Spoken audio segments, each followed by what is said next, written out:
हौसलों की उड़ान को पंख दूंगी, आपको एक नया सा रंग दूंगी। यदि आप साथ दो हमारा तो आओ फिर, मैं सफलता की राह को बुलंद दूंगी। आसमान तक चीखेगी चिंगारी हमारी, हमारा वादा है मैं हर कुछ बदल दूंगी। हेलो दोस्तों, मैं हूं अनन्या और स्वागत करती हूं आपका अपने यूट्यूब चैनल वीजा क्लासेस पर। तो कल तक जो हमने पढ़ा था क्लास 6 की एनसीईआरटी का चैप्टर नंबर 3 को कंप्लीट किया था बहुत अच्छी तरह से। आज जो हम पढ़ेंगे चैप्टर नंबर 4 को पढ़ेंगे क्लास 6 का पॉलिटी, जिसका शीर्षक है डेमोक्रेसी या फिर लोकतंत्र। दोस्तों, एनसीईआरटी पे आने से पहले हर रोज की तरह कुछ समझने का प्रयास करते हैं। एक जो है क्वेश्चन मैं आप लोगों से पूछती हूँ, आप बताइए आप लोकतंत्र से क्या समझते हैं। आप तो आपके माइंड में आया होगा कि वोट देना लोकतंत्र है। क्या लोकतंत्र सिर्फ वोट देने के अधिकार तक सीमित है? आप क्या समझते हैं? सोचिए कि कल से क्या हो, ये सिस्टम हो जाए भारत में कि वोट देने का अधिकार खत्म कर दिया जाए, चुनाव होना बंद हो जाए, गवर्नमेंट हम लोग स्टैब्लिश ना कर पाए, हम लोग अपने प्रतिनिधि को चुन ना पाए, तो क्या होगा? आप सोच के देखिए। 2 बार आप 2 मिनट के लिए आप सोचिए और बताइए कि क्या होगा यदि भारत में लोकतंत्र लोकतंत्र का मतलब जो आप समझते हो कि चुनाव को समाप्त कर दिया जाए। क्या होगा यदि आपके पास वोट का राइट्स ना हो? क्या होगा यदि आप अपने सरकार का चुनाव ना कर पाओ? आप समझ रहे हो? तो अब आपको क्या लगता है कि क्या लोकतंत्र सिर्फ वोट देना ही है? क्या लोकतंत्र में आप जब वोट देते हो तो आप उसके बिहाफ पे कहते हो कि हमारे भारत में लोकतंत्र है? नहीं दोस्तों, मैं आपको समझाऊंगी कि लोकतंत्र है क्या, और आपकी एनसीईआरटी इसी बात को बहुत अच्छे प्रकार से समझाएगी। देखिए, आमतौर पे हम लोग जानते हैं अब्राहम लिंकन सर की जो है एक बहुत ही महत्वपूर्ण कथन है कि लोकतंत्र जनता के लिए और जनता द्वारा शासन है। तो जब हम कहते हैं कि लोकतंत्र जनता का जनता का जनता के लिए जनता के लिए और जनता द्वारा शासन है, तो हम क्या कहना चाहते हैं? एक्चुअली हम कहते हैं कि हमारे में से ही कोई एक जो है सरकार चुन के जाएगी और हमारे लिए ही जो है सरकार चुन के जाएगी और हमारे द्वारा ही सरकार चुन के जाएगी। तो आप समझ रहे हो कि लोकतंत्र जनता के लिए और जनता द्वारा शासन कैसे? देखिए, जब हम अपने संविधान की प्रस्तावना को देखते हैं दोस्तों, जब हम संविधान की प्रस्तावना को देखते हैं तो प्रस्तावना ये साफ साफ कहती है कि हम भारत के लोग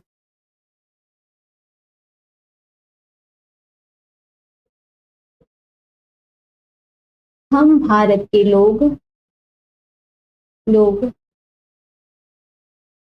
हम भारत के लोग हम भारत के लोग अर्थात भारत की जनता। तो संविधान की शक्ति या देश की या लोकतंत्र की शक्ति किसमें निहित है? वो है जनता में, यानी हम में और आप में, हम लोगों में, भारत की जनता में जो है लोकतंत्र की शक्ति निहित है, सरकार की शक्ति निहित है। हम सरकार को जो है शक्ति प्रदान करते हैं शासन करने हेतु। तो और जब हम प्रस्तावना में ही देखते हैं तो प्रस्तावना में ही ये शब्द है कि हम अपने भारत को समाजवादी समाजवादी पंथ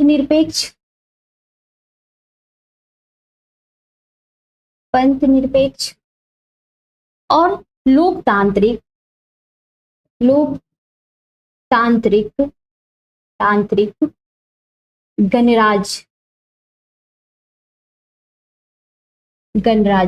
लोकतांत्रिक गणराज्य बनाने के लिए तथा इनके समस्त नागरिकों को सामाजिक, आर्थिक, राजनीतिक, न्याय और उपासना की स्वतंत्रता प्रदान करते हैं। तो आप देखिए इसमें ही जो है हमारी प्रस्तावना कहती है कि हमारा देश लोकतांत्रिक है। लोकतांत्रिक से क्या तात्पर्य है, भारत लोकतांत्रिक कैसे है? तो दोस्तों भारत लोकतांत्रिक ऐसे है कि भारत की जो शक्ति है वो वहां की जनता में निहित है। भारत की शक्ति, भारत की शक्ति का स्रोत कौन है? जनता है, जनता है। और जनता स्वयं में से ही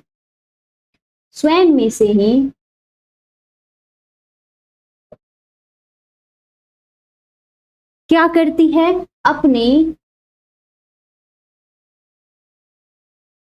अपने प्रतिनिधि का चयन करती है। स्वयं में से ही क्या करती है? अपने प्रतिनिधि का चयन करती है। तो लोकतंत्र का तात्पर्य है दोस्तों कि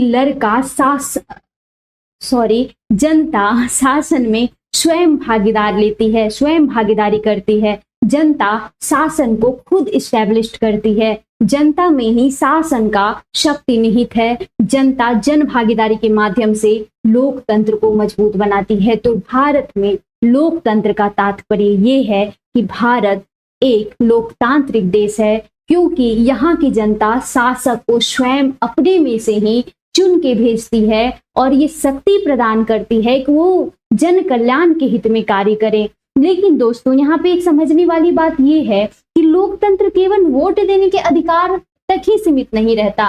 देखिए लोकतंत्र का 4 पिलर है।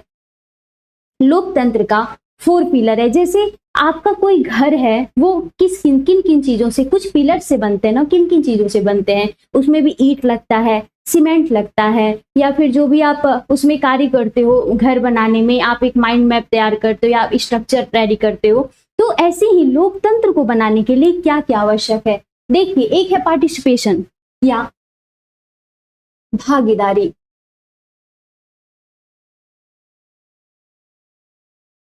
दूसरा है अकाउंटेबिलिटी या फिर जवाबदेही,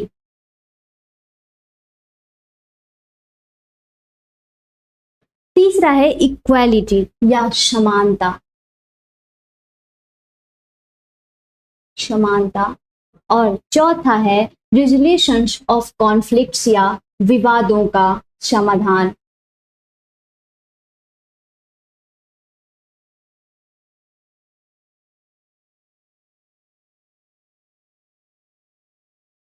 भागीदारी से क्या तात्पर्य है? भागीदारी से तात्पर्य है कि जनता शासन में भागीदार बनती है। वो वोट के माध्यम से, चुनाव के माध्यम से, आंदोलन के माध्यम से, धरना प्रदर्शन के माध्यम से, सरकार की आलोचना के माध्यम से जनता शासन में भागीदारी लेती है, सहभागिता लेती है।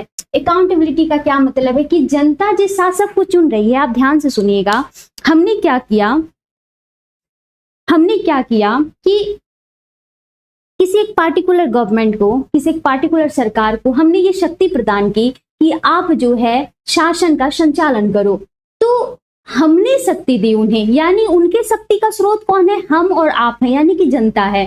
तो जब हमने उन्हें शक्ति प्रदान की तो दोस्तों सरकार जिनको शक्ति हमने प्रदान की है वो कोई भी कार्य करने के लिए हमारे प्रति जवाबदेह हैं। मतलब कि आप बताइए कि पापा ने या मम्मी ने आपको कुछ पैसे दिए कि लो ये पैसे मैंने तुम्हें दिए हैं, तुम्हें ये जो भी अपना खर्च है तुम कर लो, ऐसे समझिए, जो भी अपना खर्च है तुम कर लो। मान लो कि आपको मम्मी ने पैसे दिए तो आप अब क्या है, क्योंकि मम्मी ने आपको पैसे दिए हैं, आप समझिए, क्योंकि मम्मी ने आपको पैसे दिए हैं तो आपके पैसे का स्रोत कौन है? मम्मी है या पापा है? आपका जो आपके पास जो भी रिसोर्सेस है उसका सोर्स कहाँ से है? तो वो मम्मी पापा से है। तो आप क्या हो, आप उनके प्रति जवाबदेह हो ना कि आपने ये पैसे कहाँ कहाँ खर्च किए। अगर आप वापस से कहीं घूमने जा रहे हो, आपको पैसे मिले हैं, तो जब आप घर आते हो तो क्या करते हो? आपको जवाब देना होता है, मम्मी या पापा को जवाब देना होता है कि हाँ मम्मी या पापा, हमने ये पैसे इन इन चीजों में खर्च किए हैं, इन इन चीजों में खर्च किए। तो ये क्या है, रिस्पॉन्सिबल हो आप उनके लिए, क्योंकि उन्होंने आपको पैसे प्रदान किए तो आप जवाबदेह हो।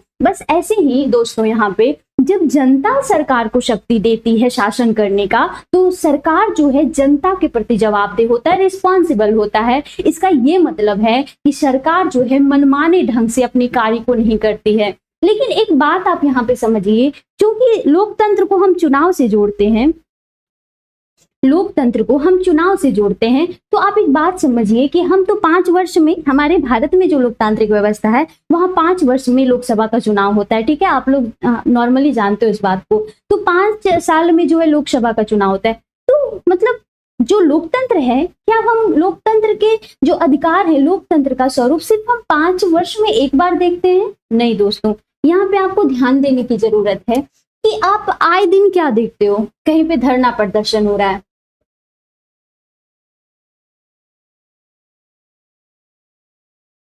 धरना प्रदर्शन हो रहा है। आप देखते हो कि मीडिया जो है, मीडिया, हमारी जो मीडिया है वो सरकार के कामों की तारीफ या फिर उनकी आलोचना कर रही है, यानी उनका विश्लेषण कर रही है, सरकार के कार्यों का विश्लेषण कर रही है। आप देखते हो कि कई प्रकार के आंदोलन होते हैं, जन आंदोलन,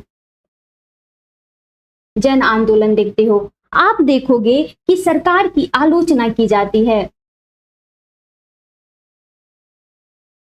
सरकार की आलोचना की जाती है। तो आपको क्या लगता है कि सिर्फ वोट देना, यानी कि हमने 5 वर्ष में एक सरकार का चयन कर दिया, अब 5 वर्ष तक सरकार जो चाहे मनमाने ढंग से कर सकती है? नहीं दोस्तों, सरकार जो है संविधान के नियमों के अनुरूप ही कार्य को करती है। और यदि सरकार जनता के कल्याण में अपना कार्य ना करे, यदि सरकार संविधान के विरुद्ध कार्य को करती है, तो जनता को यह अधिकार है कि आप सरकार को रिमूव कर सकते हो, आप सरकार को हटा सकते हो। जनता कब तक टिकी रहती है, आप हमें बताइए। आपने अक्सर सुना होगा कि इस फलाने सरकार ने जो है सदन में अपना बहुमत खो दिया। इसका तात्पर्य आप समझते हो?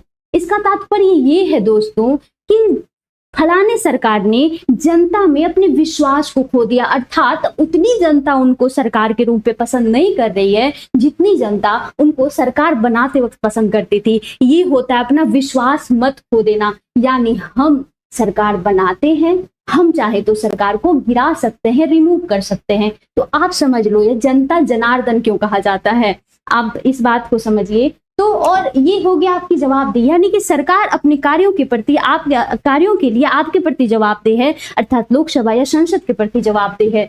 अब है इक्वालिटी, समानता। आप यहाँ देखिए, डॉक्टर बी.आर. अम्बेडकर ने कहा था, जो हमारे संविधान निर्माता माने जाते हैं, डॉक्टर बी.आर. अम्बेडकर ने कहा था कि राजनीतिक लोकतंत्र जो है वो सामाजिक लोकतंत्र के बिना अधूरा है। इसका तात्पर्य ये है कि लोकतंत्र की तो बुनियाद ही है न्याय, समानता। हमारे संविधान का जब आर्टिकल आप 14 देखते हो, जो समानता की बात करता है, समानता की बात करता है। आर्टिकल जब आप 15 देखते हो तो भेदभाव के अंत का बात करता है कि भेदभाव आप नहीं कर सकते हो। जब आप आर्टिकल 16 देखते हो तो लोक नियोजन में अवसर की समानता का बात करता है, लोक नियोजन में समानता। और दोस्तों आपको मैंने बताया था कि जब आप आर्टिकल 17 देखते हो तो ये कहती है कि आप अस्पृश्यता का अंत करोगे, यानी कि आप छुआछूत नहीं करोगे, आप भेदभाव नहीं करोगे। तो ये जो है दोस्तों, ये जो समानता है, ये जो समानता है, ये न्याय का ही प्रतिरूप है। ये समानता न्याय का एक रूप है। अर्थात आप ऐसे देश की कल्पना कीजिए जहां लोकतंत्र है, ठीक है, लोकतंत्र है, लेकिन वहां पे क्या हो रहा है, गोरे और कालों के बीच जो है असमानता है, मतलब उनसे भेदभाव किया जा रहा है। महिला और पुरुष के बीच असमानता है, उनसे भेदभाव किया जा रहा है। या फिर ऐसा कर दिया जाए कि किसी भी कॉलेज या किसी भी इंस्टीट्यूट में केवल अमीरों के बच्चों को पास किया जाए, तो क्या आप कहोगे कि क्या वहां लोकतंत्र है? तो आप सोच के देखिए कि जो हम लोकतंत्र कहते हैं, लोकतंत्र आखिर है क्या? न्याय और समानता का ही तो सिद्धांत है। लोकतंत्र क्या है? लोकतंत्र वो है कि जहां की सरकार, जहां की व्यवस्था उस देश की जनता के लोक कल्याण, लोक हित में कार्य करे, उस जनता के लिए कार्य करे, सभी जनता को समान रूप से देखे, समान रूप से व्यवहार करे। जब हम देखते हैं हमारा जो है कानून का शासन लोकतंत्र का एक बुनियादी अवधारणा है। देखिए दोस्तों, एनसीईआरटी तो हम लोग सब पढ़ते हैं। एनसीईआरटी आप चाहो तो खुद से भी रीड कर सकते हो, एनसीईआरटी का आप किसी एजुकेटर से पढ़ सकते हो, लेकिन एनसीईआरटी पढ़ने का मतलब ये होना चाहिए कि जब हम एनसीईआरटी को पढ़ रहे हैं तो एनसीईआरटी को हम ऐसे निचोड़ दें कि एनसीईआरटी के बिहाफ पे जब हम कोई किसी सब्जेक्ट का स्टैंडर्ड बुक पे आते हैं तो वो स्टैंडर्ड बुक हमें एकदम ईजी लगे कि यार ये तो मैंने पढ़ा है, बस मैं वही कर रही हूँ। मेरा उद्देश्य है हर उस बच्चों तक इस तरह की क्वालिटी ऑफ एजुकेशन को पहुंचाना, क्वालिटी एजुकेशन को देना, ताकि वो अच्छे से पढ़ सके और उनको कोई भी प्रॉब्लम नहीं हो, क्योंकि मैंने इन चीजों को बहुत फेस किया है। दोस्तों, जब हम कानून के शासन की बात करते हैं, आप अब आइए यहाँ पे, जब हम कानून का शासन कहते हैं, कानून का शासन कहते हैं, या हम कानून का शासन कहते हैं, तो हम ये देखते हैं कानून के शासन में कि कानून का शासन आखिर है क्या कि आधार है बच्चों लोकतंत्र का। ये लोकतंत्र का आधार है। क्या है ये लोकतंत्र का आधार है, जिसको हम रूल ऑफ लॉ कहते हैं, जिसको हम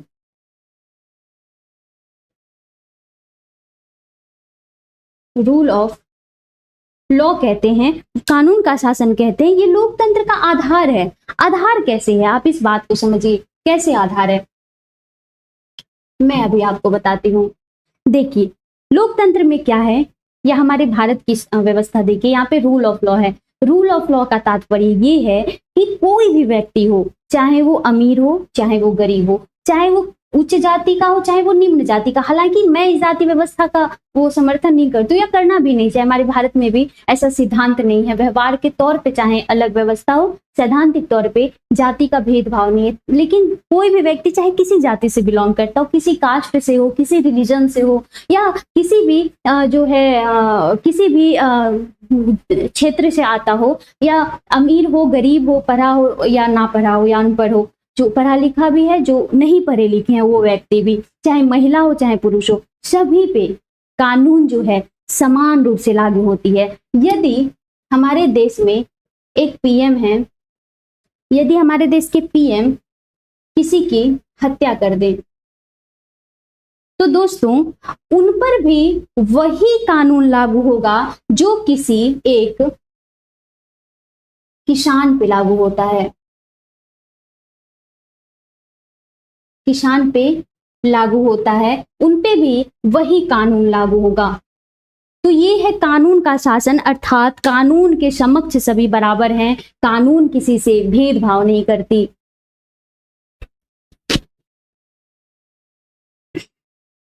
तो इतना समझने के बाद हमने इक्वालिटी तक समझा दिया आपको। अब है विवादों का समाधान। आप देखिए इसका क्या तात्पर्य है।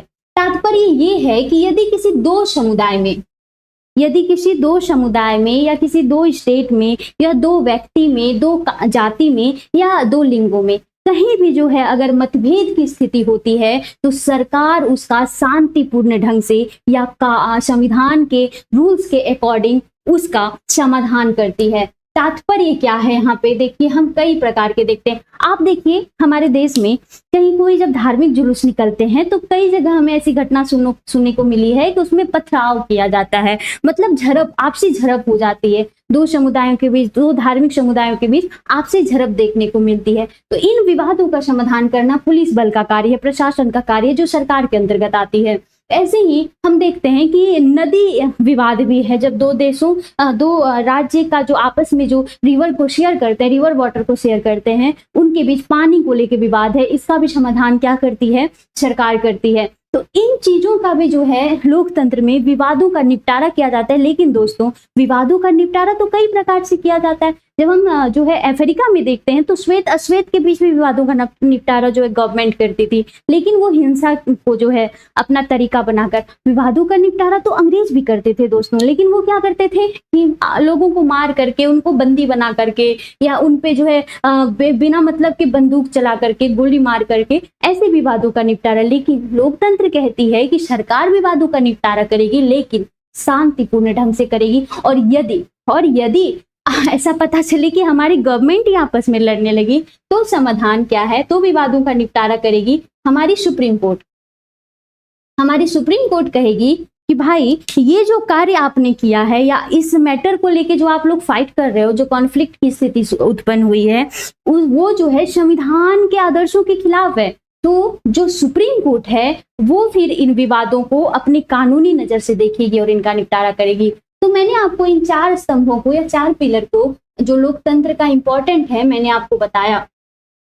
अब चलिए आते हैं एनसीईआरटी पे। ऐसे क्या होता है ना, जब आप उसके बेसिक को, कुछ कुछ चीजों को जान जाते हो, फिर आप जब एनसीईआरटी को पढ़ते हो दोस्तों, आपको बहुत मजा आता है। और मेरा कोशिश है मैं आपको एनसीईआरटी बिल्कुल अलग तरीके से पढ़ाऊं, बस आप लोग साथ देते जाइएगा। चलिए देखते हैं अब आपकी एनसीईआरटी क्या कहती है। इस पाठ में आप लोकतांत्रिक सरकार के कामों को प्रभावित करने वाली कुछ मुख्य बातों के बारे में पढ़ेंगे। इनमें लोगों की भागीदारी, समस्याओं का समाधान, समानता एवं न्याय के विचार शामिल हैं। ये सभी लोकतांत्रिक व्यवस्था को सफल बनाते हैं। अगर लोकतांत्रिक व्यवस्था ना हो तो क्या होगा?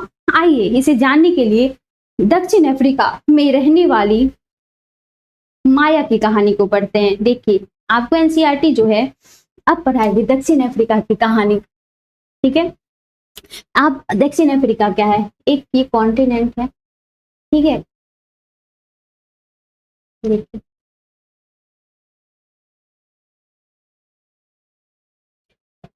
आप जब इसको पढ़ोगे ना गाइस, तो मैं आपको मैप बनाना भी सिखा दूंगी। तो ये है हमारा अफ्रीका, ये क्या है, अफ्रीका है, अफ्रीका। और दक्षिण अफ्रीका किस रीजन की बात कर रहा है, तो ये वाला रीजन, ये वाला रीजन, ठीक है, ये है हमारा दक्षिण अफ्रीका। तो इस रीजन की बात आपकी एनसीईआरटी कर रही है। देखिए मैं साथ साथ आपको मैप भी करवाऊंगी, जिससे आप मैप पे भी पकड़ बने, और जो है आप पॉलिटी को जब पढ़ो तो अच्छे से एक विजुअल मैप बना लो माइंड में। तो चलिए आगे देखते हैं क्या स्टोरी बताती है आपकी एनसीईआरटी। दक्षिण अफ्रीका एक ऐसा देश है जहां कई प्रजातियों के लोग रहते हैं। श्वेत यानी गोरे, अश्वेत यानी काले, और जिनकी त्वचा का रंग सांवला है, जैसे भारतीय। जोहान्सबर्ग में रहने वाली 11 वर्ष की जो दक्षिणी अफ्रीकी लड़की है, उसका नाम है माया नायडू। एक दिन वो क्या करती है कि पुराने बक्सों की सफाई करने में अपनी माँ की मदद कर रही थी। उसे एक रजिस्टर या स्क्रैप बुक मिलता है जो अखबार की कतरनों और तस्वीरों से भरा हुआ था। उसमें एक 15 साल के स्कूल जाने वाले लड़के की बहुत सारी तस्वीरें थी। माया ने जब उस लड़के के बारे में अपनी माँ से पूछा तो उसे पता चला कि उसका नाम था हेक्टर पीटरसन। जिस लड़के की तस्वीर मिली उसका नाम हेक्टर पीटरसन था।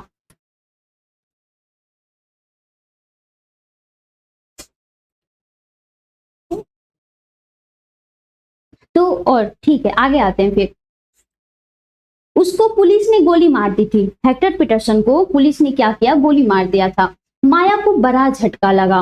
उसने पूछा अपनी माँ से कि क्यों क्यों गोली मारा गया। अब उनकी माँ बताएंगी। देखिए माया की माँ ने समझाया कि दक्षिण अफ्रीका पहले रंगभेद कानून से शासित था। रंगभेद का मतलब क्या है दोस्तों? रंगभेद का मतलब है त्वचा या चमड़ी के रंग के आधार पर भेदभाव करना। दक्षिण अफ्रीका की प्रजातियां इसी आधार पर अलग अलग समूहों में बटी हुई थी। वहां के कानूनों के मुताबिक श्वेत, अश्वेत, भारतीय एवं अन्य प्रजातियों को एक दूसरे से संबंध बनाने की इजाजत नहीं थी। विभिन्न प्रजातियों के लोग ना तो एक दूसरे के आसपास रह सकते थे, ना ही आम सुविधाओं का इस्तेमाल कर सकते थे। माया को अपने कानों पर विश्वास नहीं हो रहा था। देखिए अब चूंकि माया में मॉडर्न अफ्रीका में है ना, मॉडर्न एरा में है, तो उसको जो पहले चीजें बीत चुकी थी साउथ अफ्रीका में, उस चीजों को जो है उसको बिलीव नहीं हो रहा था। क्यों? क्योंकि वो अफ्रीका के मॉडर्न एरा में है। रंगभेद कानून के तहत जिस तरह का जीवन था उसके बारे में बताते हुए माया की मां की आवाज में बड़ा गुस्सा था। उन्होंने बताया कि श्वेत और अश्वेत लोगों के अस्पताल अलग होते थे और अस्पताल की गाड़ियों में भी श्वेत लोगों के लिए जो अस्पताल की गाड़ियां थी वे जरूरत के सामानों से सुसज्जित होती थी। मतलब जो श्वेत जो गोरे लोग थे उनके जो अस्पताल की गाड़ियां होती थी उसमें बहुत सारे जो है मॉडर्न जो सामान थे वो वहां पे थे, उसमें रहते थे। श्वेत लोगों की जो अस्पताल की गाड़ियां थी वे जरूरत के सामान से सुसज्जित होती थी, जबकि अश्वेत लोगों के लिए जो गाड़ियां थी उनमें सुविधाएं उपलब्ध नहीं थी दोस्तों। उनके लिए रेल एवं बसें अलग होती थी। यहाँ तक कि श्वेत और अश्वेत लोगों के बीच बस स्टैंड भी अलग होते थे। सोच के देखिए, मतलब पूरी व्यवस्था अलग थी दोनों के लिए। अश्वेत लोगों को वोट देने की राइट भी नहीं थी, वो वोट भी नहीं दे सकते थे, वोट देने का उन्हें इजाजत नहीं था। देश के सबसे जो है अच्छी जमीन श्वेत लोगों के लिए आरक्षित थी और अश्वेत लोगों को खेती के लिए सबसे घटिया जमीन मिलती थी। इससे पता चलता है कि अश्वेत लोगों एवं भारतीयों के को श्वेत लोगों के बराबर नहीं माना जाता था। मतलब जो भारतीय लोग थे और जो अश्वेत लोग थे उनको श्वेत लोगों के कंपैरिजन में बहुत लो समझा जाता था, बहुत नीचे समझा जाता था। उनके साथ भेदभाव किया जाता था और भेदभाव को मैंने आपको पिछले क्लास में बता ही दिया है, तो अब आपको छोटे छोटे चीजों में आप फंसोगे नहीं। दक्षिण पश्चिमी हिस्से में एक शहर था सोवेटो, जहां सिर्फ अश्वेत लोग ही रहते थे। हेक्टर पीटरसन वहीं रहता था। वहां के श्वेत लोग अफ्रीकांस भाषा बोलते थे। हेक्टर स्कूल के अन्य विद्यार्थियों पर इस भाषा को सीखने के लिए जोर डाला जा रहा था,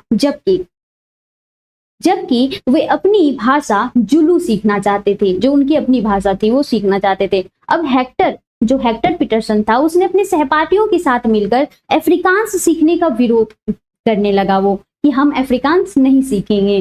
ठीक है, दक्षिण अफ्रीका की पुलिस ने विरोध करने वाले इन लोगों को बड़ी बेरहमी से पीटा और भीड़ पर गोलियां बरसाई। उनमें से एक गोली हेक्टर को लगी और वह मारा गया। यह 16 जून 1976 की घटना है। बताइए, अफ्रीकी राष्ट्रीय कांग्रेस और उनके जाने माने नेता नेल्सन मंडेला ने रंगभेद के खिलाफ बहुत लंबे समय तक संघर्ष किया। अंततः 1994 में उन्हें सफलता मिली और दक्षिण अफ्रीका एक लोकतांत्रिक देश बना।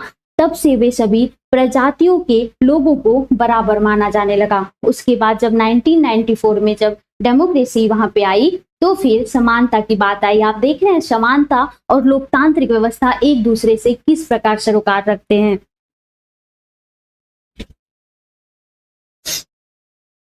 अब आपको बताएगी एनसीईआरटी यही चीजें। देखिए, भागीदारी, हमारे यहाँ नियमित रूप से चुनाव क्यों होते हैं? आपने पिछले पाठ में पढ़ा ही है कि लोकतंत्र में लोग निर्णय लेते हैं, चुनाव में वोट देते हैं और वे अपने प्रतिनिधि चुनते हैं। ये प्रतिनिधि ही लोगों की तरफ से निर्णय लेते हैं। यह मानकर चला जाता है कि प्रतिनिधि निर्णय लेते वक्त लोगों की जरूरतों और मांगों का ध्यान रखेंगे।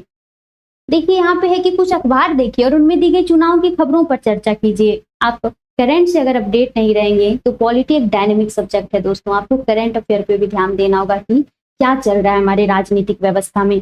तो आगे देखिए क्या कहती है आपकी एनसीईआरटी। सभी सरकारों को एक निश्चित समय के लिए चुना जाता है। भारत में यह अवधि 5 वर्ष की है। एक बार चुने जाने के बाद सरकार 5 वर्ष तक सत्ता में रहती है। आप जानते हो हमारे यहाँ लोकसभा और विधानसभाओं का चुनाव 5 वर्षों में होता है।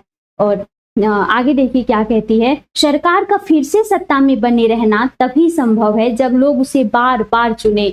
चुनाव के समय लोगों के लिए यह घड़ी जब वे लोकतंत्र में अपनी ताकत को महसूस करते हैं। इस तरह से नियमित चुनाव होने से लोगों का सरकार पर नियंत्रण बना रहता है। देखिए यहाँ पे ये लाइन देखिए दोस्तों, आप ये लाइन देखिए कि सरकार का फिर से सत्ता में बने रहना तभी संभव है जब लोग उसे बार बार चुने।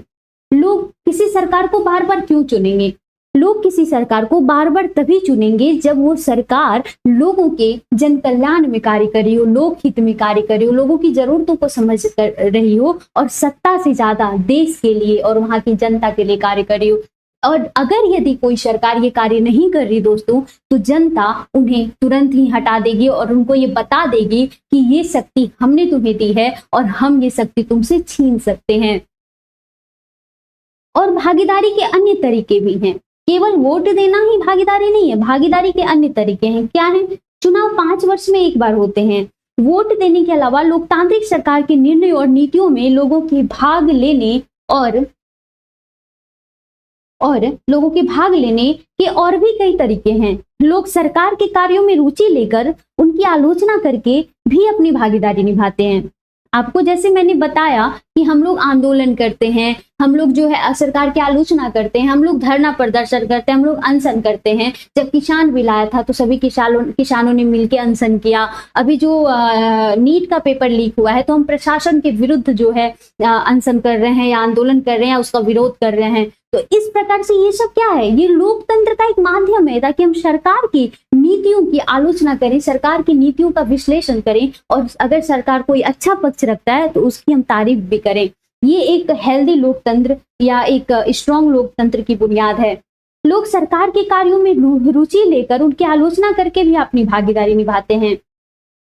अगस्त 2005 में, चलिए घटना आपकी एनसीईआरटी बता रही है कि अगस्त 2005 में जब एक खास सरकार ने बिजली का किराया बढ़ा दिया था तो लोगों ने अपना विरोध बहुत ही तीखे रूप में व्यक्त किया। लोगों ने जुलूस निकाले और हस्ताक्षर अभियान चलाए। सरकार ने अपने निर्णय के बचाव में तर्क दिए, लोगों को समझाने की कोशिश की, लेकिन अंततः उन्हें लोगों की बात को माननी पड़ी और बिजली के जो बढ़ाए गए दाम था उनको घटाना पड़ा। सरकार को अपना निर्णय बदलना पड़ा क्योंकि वह आम जनता के प्रति जिम्मेदार है। देखिए, जब किसान बिल आया था, किसान बिल वापस क्यों लिया गया? क्योंकि जनता ने वो मांग उठाई ना, उनके सामने सरकार को झुकना पड़ा, मजबूर होना पड़ा, तो उनको जो है बिल वापस लेना पड़ा। इसी प्रकार के जो कार्य हैं कि अगर जनता देख रही है कि ये कार्य हमारे हित में नहीं है तो जनता उसका विरोध करेगी और लोकतंत्र में सरकार क्योंकि जनता के प्रति जवाबदेह है, उनको उनकी बात माननी ही पड़ती है। दोस्तों, जहां लोकतंत्र में जनता के प्रति सरकार जवाब देनी होती है, वहां पे लोकतंत्र नहीं रहता, वहां पे तानाशाह होता है। कई ऐसे तरीके हैं जिनके द्वारा लोग अपनी राय व्यक्त कर सकते हैं और सरकार को यह समझा सकते हैं कि उसे क्या कार्रवाई करनी चाहिए। इन तरीकों में धरने, जुलूस, हड़ताल, हस्ताक्षर अभियान आदि शामिल हैं। इनके जरिए जो बातें गलत और न्याय संगत नहीं है उन्हें सामने लाया जाता है।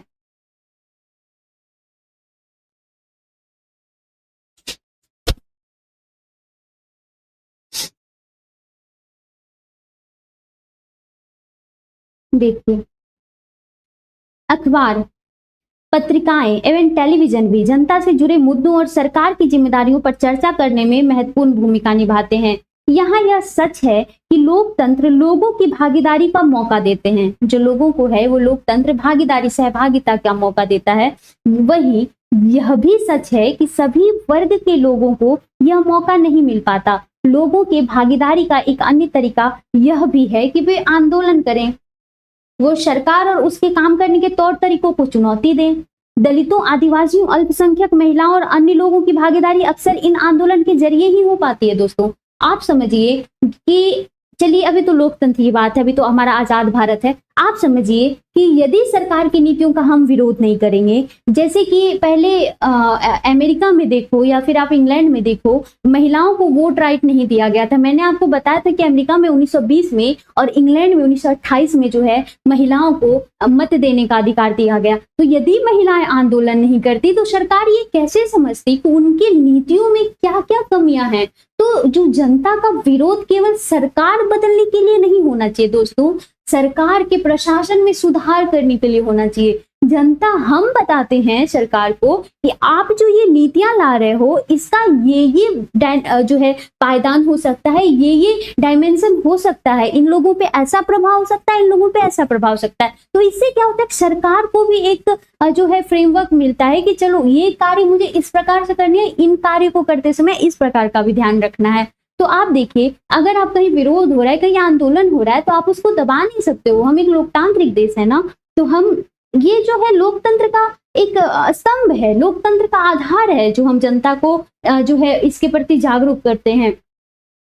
अगर देश के लोग सजग हैं और इस बारे में रुचि लेते हैं कि देश कैसे चलाया जाता है, तो उस देश की सरकार का लोकतांत्रिक स्वरूप और भी मौजूद होता है। आप समझिए, एक ऐसा देश है जहां पे सरकार कोई भी नीतियां ला रही है, कोई भी प्रस्ताव ला रही है, कोई भी प्रस्ताव पास कर रही है, यदि वहां के लोग जागरूक ही नहीं है तो सरकार फिर क्या कर रही है, नहीं कर रही है, नीतियों का संचालन कैसे कर रही है, तो ये कैसे पता चलेगा? और सरकार फिर अपनी नीतियों में सुधार कैसे करेगी? जब जनता ही जागरूक नहीं रहेगा तो सरकार के अंदर भय कैसे रहेगा कि हमें अगर इस प्रकार की नीतियों को हम सरकार जो है जनता पे लागू करते हैं तो जनता हमें हटा देगी। तो जब तक जहां पे जिस देश में सरकार के प्रति और या लोकतंत्र के प्रति या देश के प्रति वहां के नागरिक जागरूक होते हैं, वहां का लोकतंत्र और मजबूत होता है दोस्तों।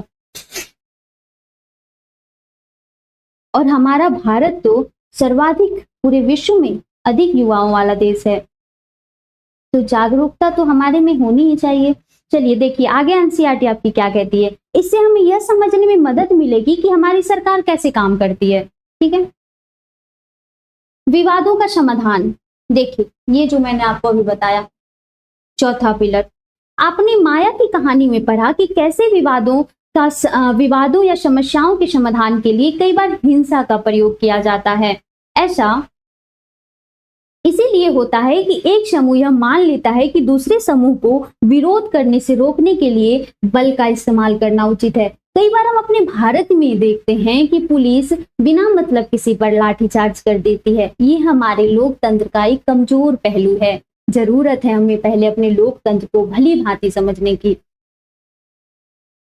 विवाद तब उभरता है जब विभिन्न संस्कृतियों, धर्मों, क्षेत्रों और आर्थिक पृष्ठभूमियों के लोग एक दूसरे के साथ तालमेल नहीं बिठा पाते। देखिए मैंने आपको विविधता पढ़ाया था, आप समझ रहे हो कि एनसीईआरटी में जो सीक्वेंस रखा गया आपके चैप्टर का क्यों रखा गया है। देखिए भारत एक बहुत बड़ा बहुत जो है विभिन्न विभिन्नताओं वाला देश है। ठीक है, एक विविध एकदम सबसे अधिक विविधता वाला देश है। तो यहाँ पर जब लोग अलग होंगे, उनके विचार अलग होंगे, उनकी संस्कृति अलग होगी, उनके धर्म अलग होंगे, उनका लाइफ स्टाइल अलग होगा, तो मतभेद होना तो नॉर्मल है।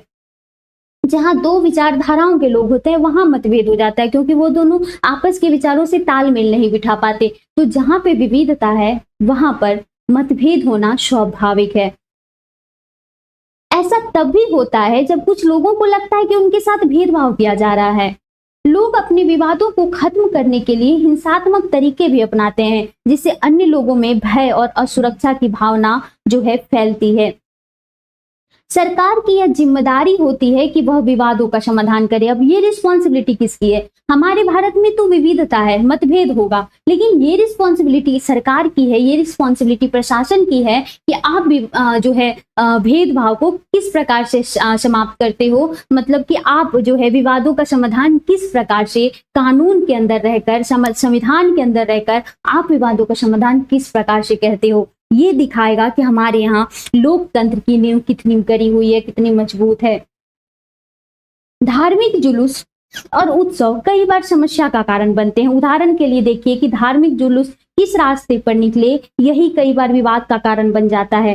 कई बार हिंसा भड़कने का खतरा रहता है। कभी कभी जुलूस के लोग उत्तेजित हो जाते हैं, ह्यूमन नेचर है ये तो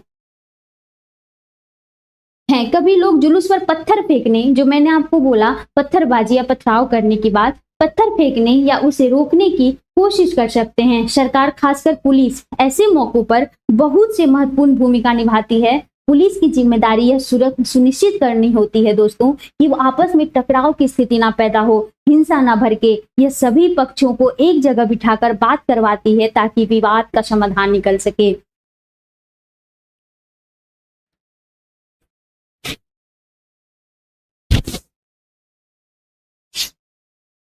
देखिए यहाँ पे आपकी एनसीईआरटी ये बता रही है कि भारतीय संविधान में बुनियादी नियम और कानून दिए गए हैं। ये कानून सरकार और लोगों के लिए, सबको इसको मानना पड़ता है। ये कानून जो है सरकार और लोगों के लिए है, दोनों के लिए है, सबको इसको मानना पड़ता है, आवश्यक है। विवादों का समाधान इन्हीं कानूनों के आधार पर होता है। देखिए पुलिस प्रशासन ऐसा नहीं कर सकती है कि कहीं कोई विवाद हुआ तो चलो उस पर लाठीचार्ज कर दो, उसे इतना पीटो कि घायल कर दो। नहीं, हमारा संविधान ये कहता ही नहीं है, हमारी रूल्स एंड रेगुलेशन में ये है ही नहीं, हमारा रूल ऑफ ऑर्डर ये अलाउ ही नहीं करता। ये तो है कि आप किसी भी समस्या को समझो और उसमें आपसी बातचीत से और शांतिपूर्ण तरीके से उसका समाधान करो। अब देखिए यहाँ पे आपकी एनसीईआरटी एक और विवाद की बात कर रही है कि नदियां भी कई प्रकार के विवाद का कारण बन जाती है। कुछ नदियां एक से अधिक राज्यों से होकर बहती है। जिन राज्यों से नदी गुजरती है उनके बीच में नदी के पानी का बंटवारा विवाद का कारण बन जाता है। उदाहरण के लिए आपने कर्नाटक और तमिलनाडु के बीच कावेरी नदी के पानी को लेकर चल रहे विवाद के बारे में सुना होगा। कर्नाटक के कृष्णा राजा सागर बांध में भरा हुआ पानी कई जिलों में सिंचाई के काम में आता है। इस पानी से बेंगलुरु शहर की जरूरतें भी पूरी होती है। तमिलनाडु के मैंटूर बांध में जो भरे हुए इसी नदी के पानी से राज्य के डेल्टा क्षेत्र में सिंचाई होती है। यहाँ पे एनसीईआरटी आपकी एक चित्र भी देती है। देखिए कितना अच्छा लाइन लिखा है कि पिछले 30 सालों से दो राज्यों के बीच विवाद का मुद्दा रहने के बावजूद जो कावेरी है वो शांत रूप से बह रही है। दोनों बांध एक ही नदी पर बने हुए हैं। कर्नाटक का कृष्णा राजा सागर बांध कावेरी नदी के ऊपरी छोर पर है और तमिलनाडु का मैंटूर बांध नदी के निचले छोर पर है। मैंटूर बांध में पानी तभी भरा जा सकता है जब कृष्णा सागर बांध से पानी छोड़ा जाए। ठीक है, देखिए विवाद क्यों है, छोड़ा जाए। दोनों राज्यों को अपने लोगों की जरूरत के लिए भरपूर पानी चाहिए जो कि नहीं मिल पाता। इससे विवाद उत्पन्न होता है जब राष्ट्रीय सरकार को कदम उठाना पड़ता है ताकि दोनों राज्यों के लिए पानी का सही बंटवारा हो सके। समानता और न्याय की बात अब आपकी एनसीईआरटी कर रही है। लोकतांत्रिक सरकार के मुख्य विचारों में से एक है उनका न्याय और समानता के प्रति वचनबद्ध होना। न्याय एवं समानता को एक दूसरे से अलग नहीं किया जा सकता। अस्पृश्यता यानी छुआछूत की प्रथा पर अब कानून द्वारा रोक लगा दी गई है। लंबे समय तक दलित लोगों को शिक्षा, स्वास्थ्य, यातायात और सुविधाओं से वंचित रखा गया था। पहले हालात यह थी कि उन्हें सार्वजनिक मंदिरों में घुसने तक नहीं दिया जाता था। डॉक्टर अंबेडकर, जिनके बारे में आपने पहले पढ़ा है, मैंने बताया था ना कि उनकी कहानी आपने पढ़ा, और कई अन्य लोगों ने जोर देकर कहा कि यह प्रथा अमानवीय है। न्याय तभी प्राप्त हो सकता है जब सब लोगों के साथ बराबरी का व्यवहार हो।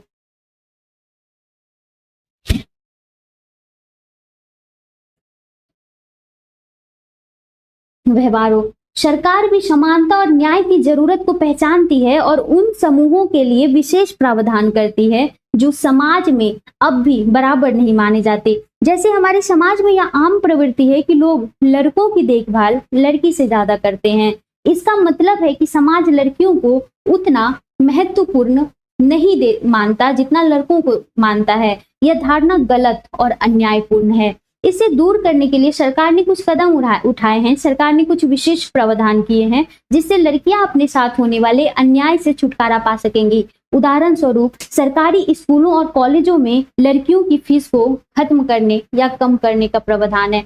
आप कई बार देखते हो कि जब आप कोई फॉर्म भी फिलअप करते हो तो उसमें लड़कियों के लिए कुछ फी कम रखा जाता है। इसका रीजन ये है दोस्तों कि लड़कियों के साथ भेदभाव किया जाता है। देखिए हमारे समाज में क्या है कि जो माता पिता होते हैं, ये एक जो है कड़वा सच है, जो माता पिता होते हैं वो अपने लड़कों को रिसोर्सेज देने के लिए कि वो उनको बाहर भेजते हैं पढ़ने के लिए, उनको कई प्रकार की सुविधाएं देते हैं, लेकिन यही चीजें लड़कियों को नहीं देते क्योंकि लड़कियों को माना जाता है कि वो पराई धन है। मतलब कि उसको तो विवाह के पश्चात किसी अन्य जो है घर में जाना है, तो फिर वो सिर्फ अपनी जो है एक जिम्मेदारी समझ के उसका जो है भरण पोषण देखभाल करते हैं। लेकिन लड़कों को वो मानते हैं कि लड़के, जैसा कि हमारे धर्म में, सनातन धर्म में भी या किसी अन्य धर्म में भी ये होता है कि लड़के जो है मोक्ष का साधन है। तो इस वजह से जो है लड़के और लड़कियों के बीच काफी भेदभाव किया जाता रहा है। हालांकि अब तो जो है सोसाइटी बदल रही है।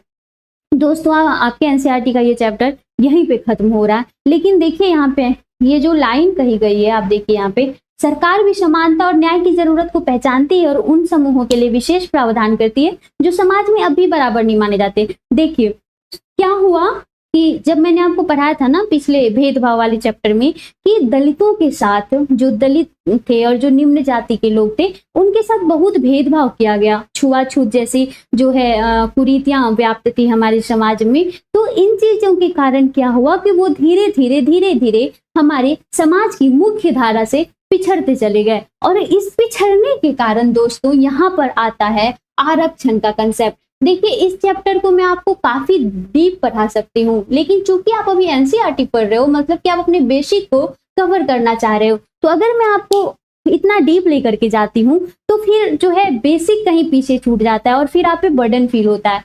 पहले मैं जब आपको एनसीईआरटी करा लूंगी, फिर जब मैं एडवांस बुक पे आऊंगी, आप टेंशन मत लीजिए, मैं बहुत अच्छे से आपको एडवांस को कवर कराऊंगी, ताकि आप किसी भी एग्जाम में पॉलिटी के लिए तो नहीं रुकोगे। और मैं बाकी सब्जेक्ट्स को भी पढ़ाऊंगी। इस एनसीईआरटी को खत्म होने के बाद मैं बाकी एनसीईआरटी को भी लाऊंगी। तो जो है आरक्षण की व्यवस्था की गई। आप जब देखते हो कि कुछ पिछड़े वर्ग जिनकी जरूरत हो, जो है मुख्य धारा से पिछड़े हुए हैं, उनको सरकार आरक्षण की व्यवस्था करती है।